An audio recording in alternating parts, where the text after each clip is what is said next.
European stock markets have bounced hard this morning. This follows the early morning announcement from the European summit, where important decisions were made and concessions agreed in terms of utilising the facilities of the bailout funds, the EFSF, which is in July going to be rehoused under the new ESM facility, and these monies will be available to be used directly into banks where required.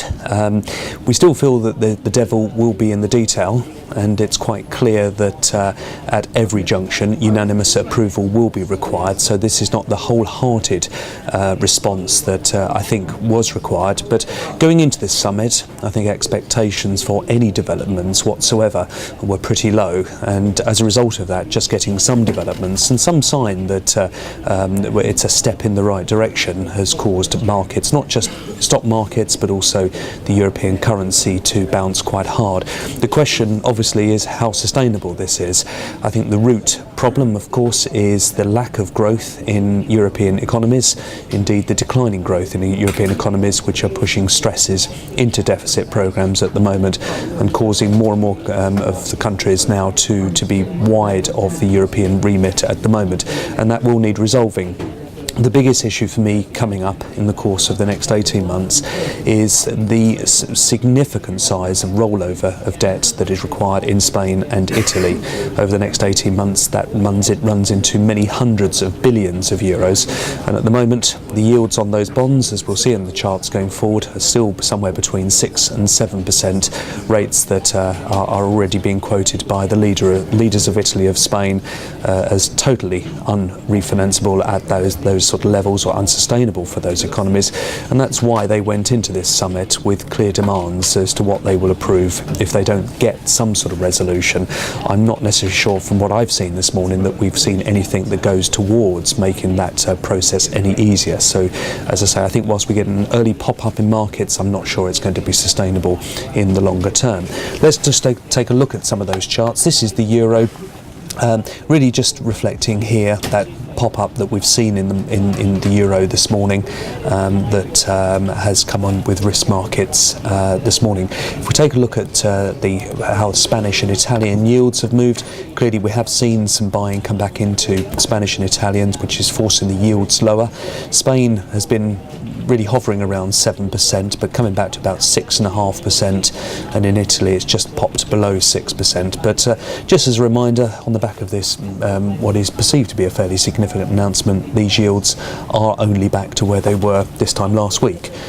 So it's really going to be a case of watching how they progress through the course of the next few days, whether this move is can be sustained. The other big story of the week impacts on the banking sector.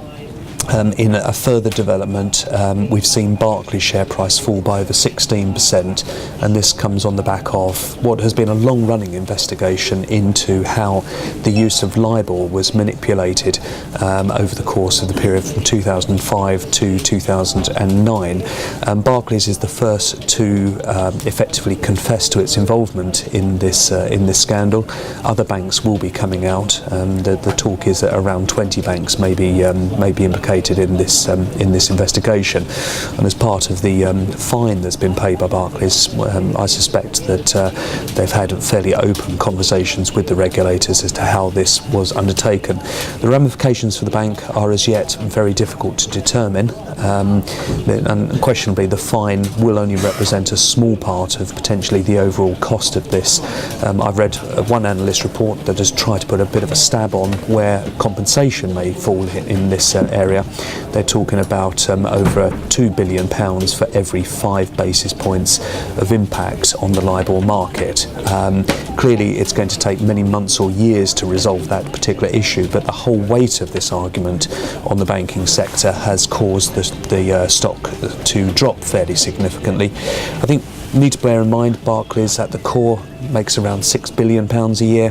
It clearly takes write-offs every year against its balance sheet, but the core operating business is very profitable. But the sort of numbers that are being spoken about here would certainly do quite a large bit of damage to not only 1 year's earnings, but possibly 2 or even 3 years' earnings for Barclays. So clearly this is a big issue that I suspect will build over the course of the next few weeks.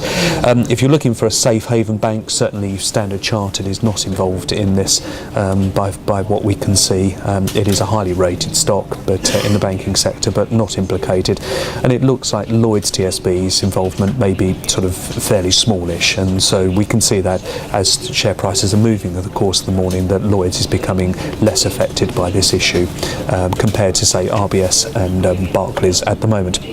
Just two stocks which are developing the theme that I want to focus on over the next couple of weeks, which is corporate earnings. US corporate reporting season starts in earnest in a couple of weeks' time.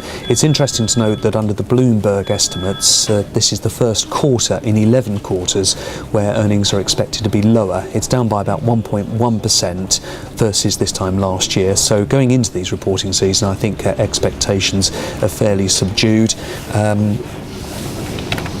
What we have here in the UK are some stocks that are beginning to deteriorate quite sharply. I'm mentioning Halfords here, whose share price has dropped by around 50% over the course of the last 12 months.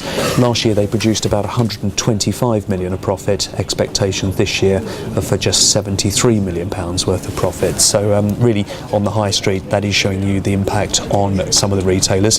But end on a slightly more cheerful note, not all companies are doing too badly. TalkTalk shares hitting all-time highs this week as they continue to gain market share in the broadband market. Clearly they take their receipts through direct debits, and at the moment that business seems to be seeing upgrades to its earnings cycle, and as a result share price, as I say, hitting all-time highs.